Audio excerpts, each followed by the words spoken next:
নমস্কাৰ আজি দেখত অনুষ্ঠিত হৈছে ষষ্ঠ পৰ্যায়ৰ নিৰ্বাচন পুৱা ৭ বজাৰ পৰা প্ৰতিটো ভোট কেন্দ্ৰতে দেখিবলৈ পোৱা গৈছে লানি নিচিগা হাৰি নিজৰ ভোটাধিকাৰ সাব্যস্ত কৰিবলৈ উলাই আহিছে সৰ্বসাধাৰণ জনতা আৰু আজি ইভিএমত বন্দী হৈ ৰৈছে বহুকেইগৰাকী হেভিৱেট প্ৰাৰ্থীৰ ভাগ্য সমান্তৰালকৈ দেখিবলৈ পোৱা গৈছে এফালে বিজেপিৰ ফালৰ পৰা কোৱা হৈছে যে এবাৰ আমিয়ে পুনৰ চৰকাৰ গঠন কৰিম আনফালে ইন্ডিয়া এলায়েন্সৰ ফালৰ পৰা কোৱা হৈছে এবাৰ কেন্দ্ৰত ইন্ডিয়া এলায়েন্সে চৰকাৰ গঠন কৰিব আৰু মাত্ৰ এটা পৰ্যায়ৰ নিৰ্বাচন বাকি আছে গৈ আজি ষষ্ঠ পৰ্যায়ৰ নিৰ্বাচন অনুষ্ঠিত হৈছে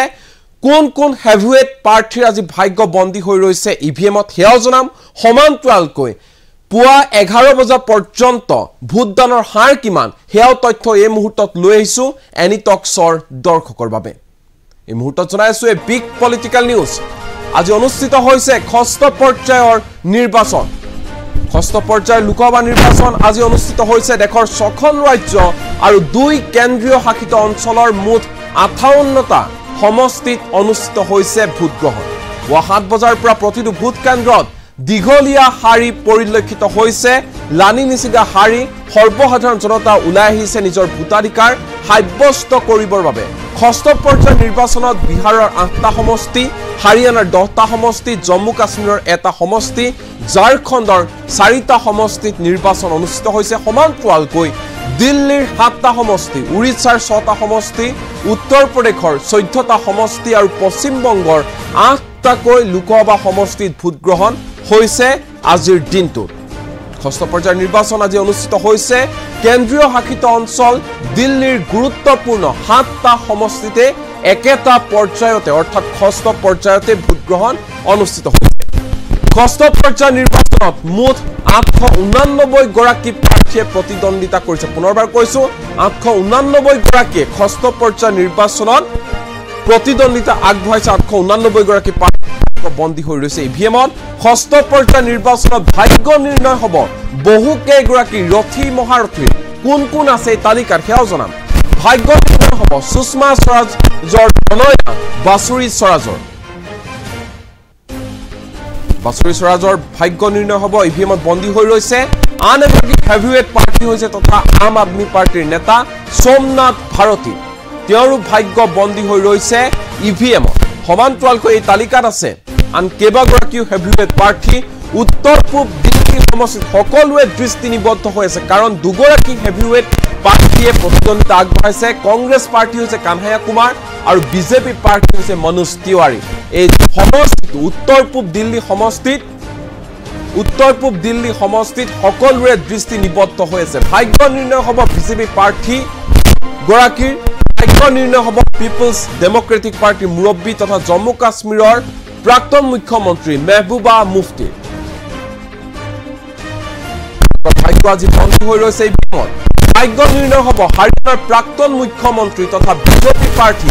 মনোহৰ লাল খাট্টাৰৰ ভাগ্য নিৰ্ণয় হ'ব কংগ্ৰেছ নেতা তথা বলিউডৰ অভিনেতা ৰাজ বাব্বৰৰ সকলোৰে ভাগ্য বন্দী হৈ ৰৈছে ৰাজনৈতিক ভৱিষ্যত বন্দী হৈ ৰৈছে ইভিএমত এই মুহূৰ্তত পুনৰবাৰ দেখাব বিচাৰিছো কংগ্ৰেছৰ যুৱৰাজ ৰাহুল গান্ধী প্ৰিয়ংকা গান্ধী আৰু সোনিয়া গান্ধীয়ে ভোটাধিকাৰ সাব্যস্ত কৰিছে দৃশ্যান্ত মুহূৰ্ত দেখুৱাইছো এয়া নামি আহিছে নিজৰ বাহনখনৰ পৰা কংগ্ৰেছ নেত্ৰী সোনিয়া গান্ধী লগত আছে ৰাহুল গান্ধী সমান্তৰালকৈ প্ৰিয়ংকা গান্ধী আছে সকলোৱে নিজৰ ভোটাধিকাৰ এনেধৰণে সাব্যস্ত কৰিছে এই মুহূৰ্তত এই দৃশ্য দেখুৱাই আছো এনি টক্সৰ দৰ্শকক কংগ্ৰেছ নেত্ৰী প্ৰিয়ংকা গান্ধী কংগ্ৰেছৰ যুৱৰাজ ৰাহুল গান্ধী প্ৰিয়ংকা গান্ধী সকলোৱে নিজৰ ভোটাধিকাৰ এনেধৰণে সাব্যস্ত কৰা পৰিলক্ষিত হৈছে আগতে তেওঁলোক এনেধৰণে ওলাইছে নিজৰ ভোটদান সাব্যস্ত কৰিবৰ বাবে দৃশ্যাংকই মুহূৰ্ত দেখুৱাইছো টক্সৰ দৰ্শকক ইয়াৰ পিছত আন এটা ভিডিঅ' ক্লিপ দিল্লীৰ মুখ্যমন্ত্ৰী অৰবিন্দ কেজৰিৱালে নিজৰ ভোটাধিকাৰ সাব্যস্ত কৰিছে এই মুহূৰ্তত সেয়া দেখাবলৈ চেষ্টা কৰিছে টক্সৰ দৰ্শকক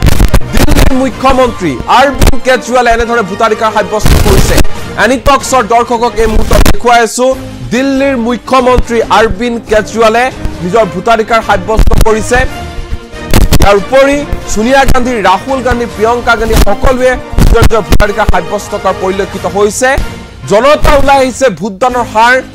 ষষ্ঠ পৰ্যায়ৰ নিৰ্বাচনত বৃদ্ধি পোৱাৰ পূৰ্ণ সম্ভাৱনা আছে পূৰ্ণ সম্ভাৱনা ব্যক্ত কৰিছে নিৰ্বাচন আয়োগে ইয়াক কিছু ফটো এই মুহূৰ্তত দেখুৱাইছো ৰাহুল গান্ধী সেলফি লৈছিল এনে ধৰণে নিজ মাতৃ কংগ্ৰেছ নেত্ৰী সোনিয়া গান্ধীৰ সৈতে নিজৰ ভোটাধিকাৰ সাব্যস্ত কৰাৰ অন্তন লগত আছে ভগ্নী প্ৰিয়ংকা গান্ধী সকলোৱে এনে ধৰণে নিজৰ নিজৰ ভোটাধিকাৰ সাব্যস্ত কৰা পৰিলক্ষিত হৈছে আৰু ইয়া হৈছে দিল্লীৰ মুখ্যমন্ত্ৰী অৰবিন্দ কেজৰিৱালে নিজৰ পৰিয়ালৰ সৈতে ভোটাধিকাৰ সাব্যস্ত কৰিবলৈ যোৱাৰ মুহূৰ্তত নিজৰ পিতৃক লগত লৈ গৈছে পত্নীক লৈ গৈছে সন্তানক লগত লৈ গৈছে দিল্লীৰ মুখ্যমন্ত্ৰী অৰবিন্দ কেজৰিৱাল আৰু এই মুহূৰ্তত জনাবলৈ চেষ্টা কৰিম যে বৰ্তমান সময়লৈকে অৰ্থাৎ 11 বজালৈকে ভোটদানৰ হাৰ কিমান বিহাৰত যদি আমি চাওঁ বিহাৰত ভোটদানৰ হাৰ হৈছে 23.67%, হাৰিয়ানাত 22.09%, জম্মু কাশ্মীৰত 23.11%, ঝাৰখণ্ড যদি চাওঁ ঝাৰখণ্ডত 27.80%, দিল্লীত 21.69%, উৰিষ্যাত 21.30%, সমান্তৰালকৈ যদি আমি চাওঁ